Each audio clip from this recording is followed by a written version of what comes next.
दोस्तों 2023 में अच्छी बात ये हुई है कि फिक्स्ड रिटर्न देने वाले जो भी इंस्ट्रूमेंट्स हैं उनके इंटरेस्ट रेट्स काफ़ी अच्छे तरीके से बढ़ चुके हैं। और अगर हम इन्फ्लेशन के एग्जिस्टिंग नंबर्स को देखते हैं तो उस हिसाब से ये सेंस बनता है कि अब लोग अपने जो सेविंग्स है, अपने जो इन्वेस्टमेंट्स हैं जिन्हें रिस्क नहीं लेना है, वो फिक्स्ड रिटर्न वाले इंस्ट्रूमेंट में इन्वेस्ट करें। अब फिक्स्ड रिटर्न देने वाले इंस्ट्रूमेंट में इंसान निवेश करता है सेफ्टी और सिक्योरिटी के लिए, और यहाँ पर पोस्ट ऑफिस से ज़्यादा सेफ सिक्योर आपको कहीं और नहीं मिलेगा। पोस्ट ऑफिस के द्वारा आने वाले नेशनल सेविंग सर्टिफिकेट की आज हम बात करेंगे। बेसिक इन्फॉर्मेशन आपके साथ एक्सचेंज करूंगा जिससे आपको नेशनल सेविंग सर्टिफिकेट के बारे में पूरी जानकारी प्राप्त हो जाएगी, और उसी के साथ एक स्ट्रेटेजी भी डिस्कस करूंगा जिस स्ट्रेटेजी को अगर आप अप्लाई करते हो तो हर वर्ष आपको एक फिक्स अमाउंट इंटरेस्ट के रूप में मिलता भी रहेगा। स्ट्रेटेजी समझने के लिए काफ़ी ज़्यादा इंटरेस्टेड हो अगर आप तो वीडियो को बिना स्किप किए पूरा ज़रूर देखिएगा। तो अब यहाँ पर आ चुके हैं हम पोस्ट ऑफिस के ऑफिशियल वेबसाइट पे, और आप देख पा रहे हो नेशनल सेविंग सर्टिफिकेट की जो ये डिटेल्स है वो मैं आपके साथ एक्सचेंज करूँगा। तो यहाँ पर 1/4/2023 जो इंटरेस्ट रेट्स है दोस्तों वो 7.7% के हैं, और ये एनुअली कंपाउंडेड होते हैं, लेकिन मैच्योरिटी पर आपको पैसा जो है जो भी आप इन्वेस्ट करते हो वो मिलते हैं। यहाँ पर मिनिमम इन्वेस्टमेंट जो है केवल 1000 रुपये की होती है, और उसके बाद आप 100 रुपये की मल्टीपल्स पे भी कितनी भी इन्वेस्टमेंट कर सकते हो। कोई मैक्सिमम लिमिट यहाँ पर स्पेसिफाइड नहीं है। तो चाहे आप लाख रुपया इन्वेस्ट करें, 10 लाख रुपए करें, 1 करोड़ रुपए करें, ऐसी कोई भी लिमिट यहाँ पर स्पेसिफाइड नहीं है। अब कौन से लोग ओपन कर सकते हैं अकाउंट को, देखिए सिंगल एडल्ट जो 18 वर्ष के ऊपर के आय का है वो ये अकाउंट ओपन कर सकता है।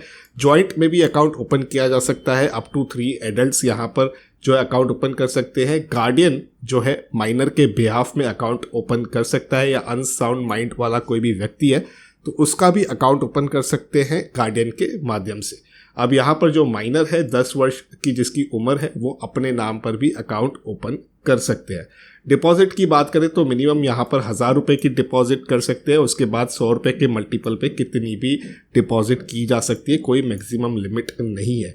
यहाँ पर कितने भी अकाउंट्स आप ओपन कर सकते हो। मान लीजिए आपने 1000 रुपये जून में इन्वेस्ट किए, 1000 रुपये जुलाई में किए, 1000 रुपये अगस्त में किए, आप कर सकते हो। यहाँ पर ऐसी कोई भी लिमिट नहीं है कि आप केवल 3, 4, 5 या 10 अकाउंट ओपन कर सकते हो। जैसे जैसे आपकी सेविंग होती जाती है आप यहाँ पर अकाउंट्स ओपन कर सकते हो। और यहाँ तक आपको एक एडेड एडवांटेज मिलता है नेशनल सेविंग सर्टिफिकेट में उन भाइयों और बहनों को जो टैक्स रिजीम के अंदर आते हैं, यानी कि ओल्ड टैक्स रिजीम जो फॉलो करते हैं, और यहाँ पर उनकी जो इनकम है वो टैक्सेबल होती है। तो नेशनल सेविंग सर्टिफिकेट में आप जो भी पैसा इन्वेस्ट करते हो वो क्वालिफाई होता है अंडर सेक्शन 80C, और 80C की लिमिट है दोस्तों 1,50,000 रुपये की एक फाइनेंशियल ईयर में।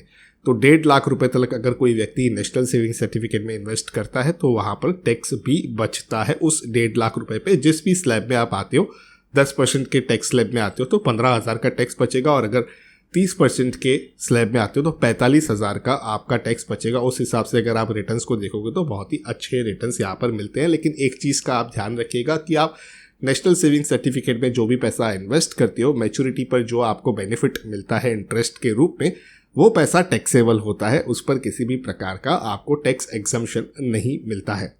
अब यहाँ पर मैच्योरिटी की बात करें तो 5 साल का यहाँ पर मैच्योरिटी रहता है। आप यहाँ पर पढ़ भी सकते हो। और प्लेजिंग की बात करें तो बिल्कुल आप नेशनल सेविंग सर्टिफिकेट को प्लेज भी कर सकते हो। अगर आपको पैसे की ज़रूरत पड़ती है, अगर आपको लोन की ज़रूरत पड़ती है तो यहाँ पर आप नेशनल सेविंग सर्टिफिकेट को प्लेज भी कर सकते हो।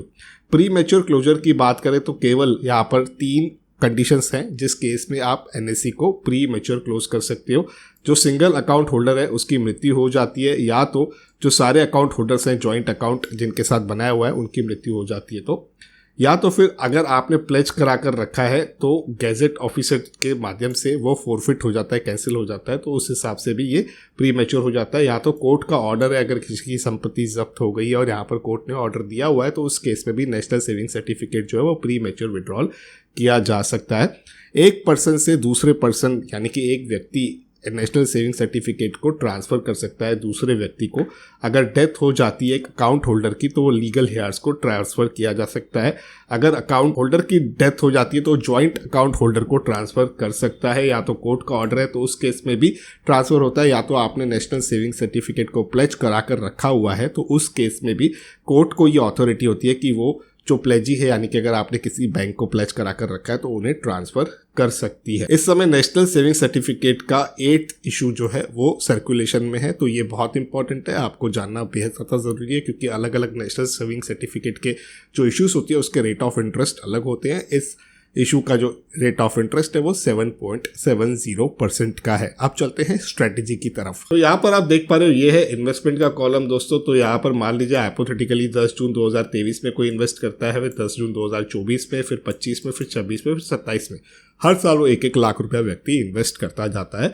तो उसके बाद क्या होगा, 2028 से ये वाला जो 23 में आपने इन्वेस्ट किया था वो मैच्योर होना शुरू हो जाएगा, जिसकी मैच्योरिटी वैल्यू आज के इंटरेस्ट रेट के हिसाब से 1,44,903 की ठहरती है, जिसका मतलब 44,903 रुपीज़ का इंटरेस्ट आपको मिल जाएगा फाइनेंशियल ईयर 28-29 में, क्योंकि ये मैच्योर हो रहा है 10 जून 2028 को। उसी तरीके से जो सेकंड इंस्टॉलमेंट आपने इन्वेस्ट की थी वो 2029 जून 10 को मैच्योर हो जाएगी, और यहाँ पर मैच्योरिटी अमाउंट अगर इंटरेस्ट रेट सेम रहे तो 1,44,903 के ठहरते हैं। अब मैं बार बार इंटरेस्ट रेट की बात इसीलिए कर रहा हूँ दोस्तों, क्योंकि नेशनल सेविंग सर्टिफिकेट के इंटरेस्ट रेट 6-6 महीने में चेंज होते रहते हैं, लेकिन एक बार आपने जिस इंटरेस्ट रेट पे नेशनल सेविंग सर्टिफिकेट में इन्वेस्टमेंट कर दिए वही इंटरेस्ट रेट 5 साल तक आपके लिए अप्लीकेबल होता है। आपके मैच्योरिटी अमाउंट में कोई भी बदलाव नहीं आता है।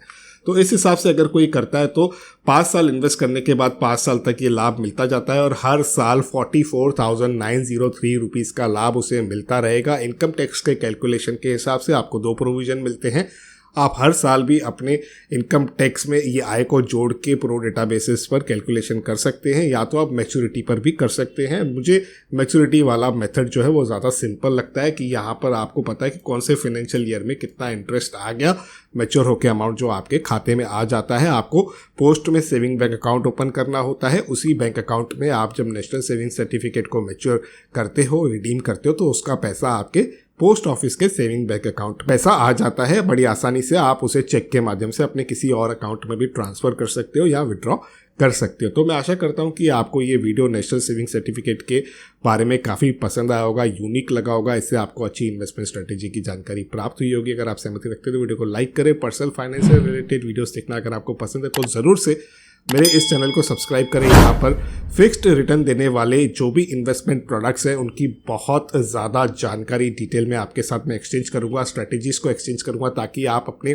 पैसे को सुरक्षित निवेश करके अच्छे से रिटर्न्स भी कमा पाए। तो मुझे उम्मीद है कि आप मेरे इस चैनल को ज़रूर से सब्सक्राइब करेंगे और बेल आइकन को भी दबा देंगे। तो करते हैं कंक्लूड इस वीडियो को यहीं पर। जल्द मिलते हैं किसी और इंटरेस्टिंग टॉपिक के साथ किसी और दूसरे वीडियो में, लेकिन तब तक अपने हेल्थ का और वेल्थ का ज़रूर अच्छे से ख्याल रखिएगा।